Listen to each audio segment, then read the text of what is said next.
What I'm about to walk you through might be one of the most important concepts you've ever understand if you're within 5 age of retirement. And it's something that most citizenry completely miss. If you're new to the channel, hi, I'm Sally Krawcheck, LMA, Certified Financial Planner and Managing Director of URS Advisory. Really, we dropped decades talking about average return, long-term growth, staying place, writing out unpredictability. On top of that, also all of that is absolutely true in the accumulation phase. Of course, but as you approach retirement, essentially, the rules go to alteration in a very real way. Really, what matters is no yearner just how much your portfolio grows over clip, but when those tax returns show up. Truth is, and here's the surprising part, the return you experience right before you retire and right upon retirement can have a bigger wallop on your retirement lifestyle than the return you experience far after you withdraw. Naturally, not slightly more important, significantly more important. Think about it this way. Plus, and if you don't comprehend this, you can do everything right for 30 eld and hush, end up with a retirement that feels much tighter than you expected.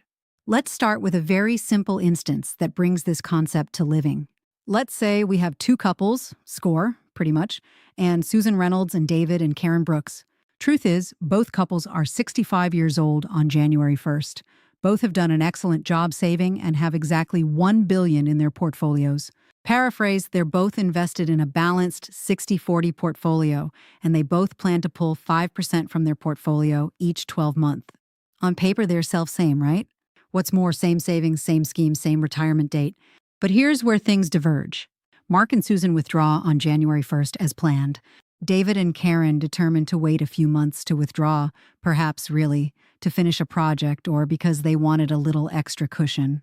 By May, the marketplace has dropped about 16% and their portfolio is now worth $840,000 rather of $1,000. Certainly that one decision, really, waiting just a few months, permanently reduces their retirement spending from $50,000 per 12-month to $42,000 per year. That's a 16% pay cut for, life just because of when they withdraw. Often now, here's where it gets even more interesting because most citizenry hear and think, okay, well then, you should just retire earlier before a downturn happens. But that's not actually the takeaway, because Mark and Susan, who retire earlier, are now withdrawing from a losing portfolio that may continue to decline. They are now unwrapped to what we call sequence of returns risk, which agency they're selling investments while the marketplace is down, permanently locking in those losses and reducing the figure of shares that can regain late. Of course, so neither twosome is in a perfect situation. One engage in lower income, the other increase their peril of running out of money. And this is exactly why the years about retirement are oft called the retirement hazard zone or the fragile decade. It's roughly the 5 elds before and the 5 old age after retirement. And the order of tax return during this period matter more than anything else. Now let's zoom out and look at a more detailed example because this is where the inquiry gets very compelling. Plus, let us take a hypothetical client, Toilet Miller. Paraphrase, Toilet is 45 and has $20,000 saved. He's disciplined. He saves $20,000 per 12-month every 12-month for 20 yield. Truth is, and by age 65, depending on market return, he ends up with roughly $900,000 to $1.2 million. Interestingly, he retires of plans to withdraw $50,000 per 12-month. Now here's what the researchers did. At the end of the day, definitely they ran 1 million distinct simulations of John's living. In fact, same savings, same behavior, same retirement age. Look, the only thing that changed was the succession of tax return, meaning that the order in which goodness and bad marketplace years occurred. What's more, and what they found was striking. The returns in the old age immediately before retirement had the strongest correlation with how Hanker John's money lasted. What's more, in fact, the impact of tax return peaks in the 12-month right before retirement and then pearl off quickly after retirement. The reality is, so to put that in perspective, essentially, a market tax return 5 years after retirement has about the same impact as a return 10 old age before retirement. Usually, so that's how front-loaded this risk is. Think about it this way. Basically, so what does that mean in plain English? It agency that if you're retiring at 65, a bad marketplace at 64 is far more damaging to your retirement lifestyle than a bad market at age 75. Paraphrase, notably, and that feels counterintuitive, because most people assume the biggest risk is after they withdraw, after they're no longer pulling out income. But the reality is that the damage make right before or right the number one 12-month of retirement or the minute 12-month of retirement affects the foot you're starting from. It determines how much income your portfolio can support for the balance of your living. So once that number is set, actually everything else sort of flows from that. And if that base is let down, your income is lower. Surprisingly, if your income is lower, your lifestyle is let down. Paraphrase, and that change is often lasting unless you're willing to brand major adjustments. Here's the deal, so let me give you some other real number world example. Look, let us say we have a couple, Steve and Amanda Thompson. So what does this mean? They're both 62, planning to retire at 65, and they've built up 2.2 1,000 across their IAS and brokerage accounts. Ground on their program, they expect to comfortably spend $110,000 per year in retirement. They're feeling great. They've hit their figure. Let me put it this way, but then the marketplace drops 20% over the next 12-month and a half. Certainly, by the clip STE turns 65, their portfolio is now worth 1.75 1,000. That same withdrawal rate that supported $110,000 per 12-month now only supports about $87,000 per 12-month. And if they want to retain the same probability of success, that's a $23,000 annual reduction in dispersal. That's not a small adjustment. That's traveling, gifting, experiences, flexibility.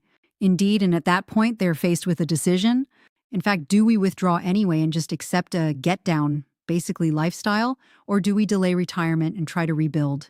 That is the planning conundrum that shows up in this GRIS geographical zone. And this is why timing really matters. Honestly, so even though we don't like to talk about timing and investing over a 30 to 40 12-month period or during those, you cognize number one 5-old age it thing very much. Whereas over a 30 to 40 12-month period of time, it doesn't matter, right? Paraphrase, you just kind of want to check place and let that long-term money grow. But again, over that 5-year window, right around retirement, timing can have a very real number and a very permanent impact on your lifestyle. Plus, this is why in our practice, we bucket full money a year out from retirement, knowing that the biggest peril is those you cognize, the year before and the few aged directly after. Lastly, let's aspect at Jim. Notably, he's 55 now and want to retire at 58. His life expectancy is 90 and he has over $2.5 million invest as well as a paid-off home. Paraphraser earns $120,000 per 12-month and saves $8,500 per year in his Roth IRA. Naturally, he spends $80,000 a 12-month now, but he wants to be able to really expend $100,000 in the go-eld of his retirement so that he can travel. Now, here's where it gets good. Truth is, once he's 80, his expense will drop off to $70,000 per year in today's dollars. Let me put it this way, and we're going to inflate all of that at 3% per year. Truth is, he's invested in 80% inventory because, again, he's not retired for 3 years.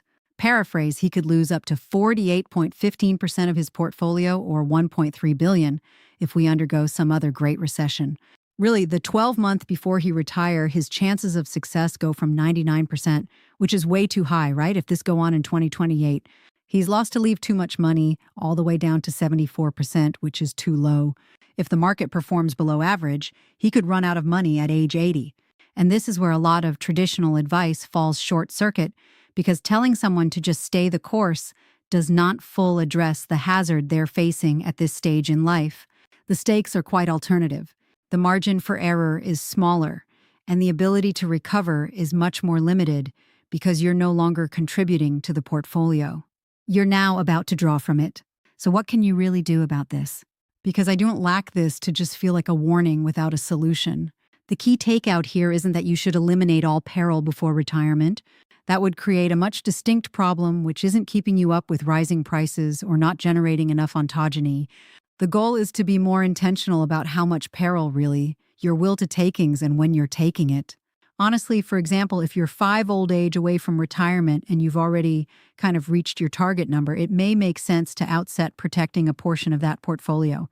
Let's say you are 100% equity.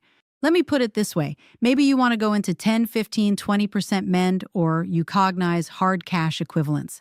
That could mean shifting more into you cognize cash or very short-term bond funds or individual bond, even allocating actually part of your portfolio toward you cognize maybe a fixed income annuity or bonds that can fund your essential expenses.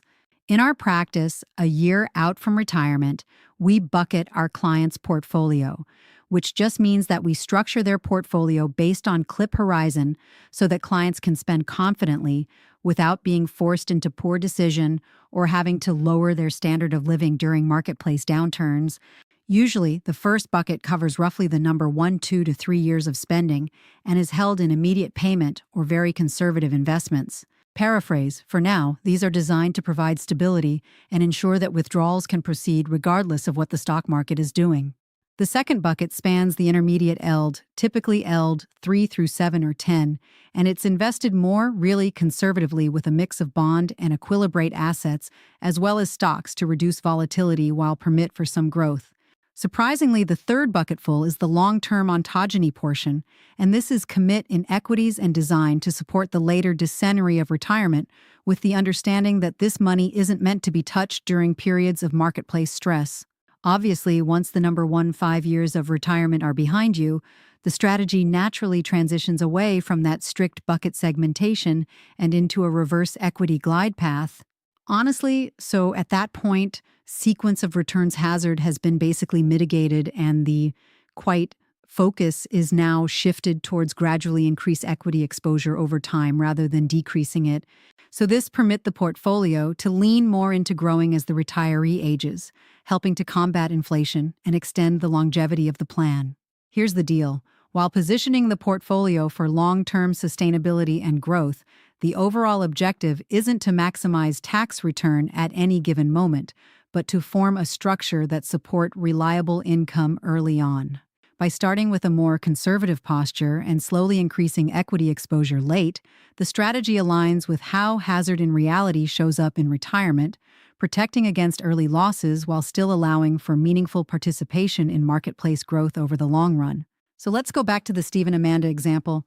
The truth is, instead of staying fully exposed to market risk at 62, they decide to carve out $500,000 of their portfolio and allocate it towards short-term bond funds. The remaining $1.66 million stays invested in a diversified portfolio for growing. Actually, now even if the marketplace drops before retirement, they've locked in a good part of their income. Their baseline lifestyle is protected. But here's what's interesting. The rest of the portfolio can fluctuate, but it's not carrying the full burden of supporting their outgo. Also, that's what it agency to trim lifestyle risk without eliminating growth potential. Another approach is to rethink how you define your retirement escort. So, or else of viewing retirement as some end point in time, you could conceive of it as a range or like a window. On top of that, for example, maybe your ideal retirement is age 65. What's more, you're open to withdraw anytime between 63 and 67, depending on marketplace conditions. That flexibility alone can significantly reduce the wallop of succession of returns peril because you're not coerced to retire at a potentially unfavorable moment. Evening a 1 or 2 year delay, if markets are down, can allow your portfolio to find and support a higher level of outlay for the rest of your living. Frankly, and then there's the behavioral side of this, which is just as important because if you understand all of this intellectually, really, it's very difficult to shuffle the right decisions in real number clip when markets are volatile. If you're 64 years old and watching your portfolio drop by $300,000, your instinct isn't lost to be calm and strategic, right? So, it's lost to be emotional and stressful. Also, and that's where having a place in plan ahead of clip becomes critical. Paraphrase. Know what you'll do before the marketplace moves allows you to act with confidence or else of reacting out of fear. Often, briefly, what this research is telling us is that retirement planning isn't just about hitting a figure. It's about protecting that figure at the right clip. Now, here's where it gets good. 2 people can have identical portfolio, self-same savings habits, long-term return, and end up with a completely different retirement simply because of the sequence of return they experience in that short window of time. That's how powerful this is. So if you're approaching retirement, more or less, this is the question you should be asking. Here's the deal. Not just am I on track to retire, but is my design structured in such a way that can absorb a bad succession of return without forcing me to brand extensive lifestyle changes? Because that's where the real competence comes from. Not just hoping the marketplace cooperates, but knowing that your design is resilient even if it doesn't. Okay? Generally, so essentially, if you need aid with your program, Click the first link in the description below to watch my free training video that outlines exactly how we help our client live their dream retirement.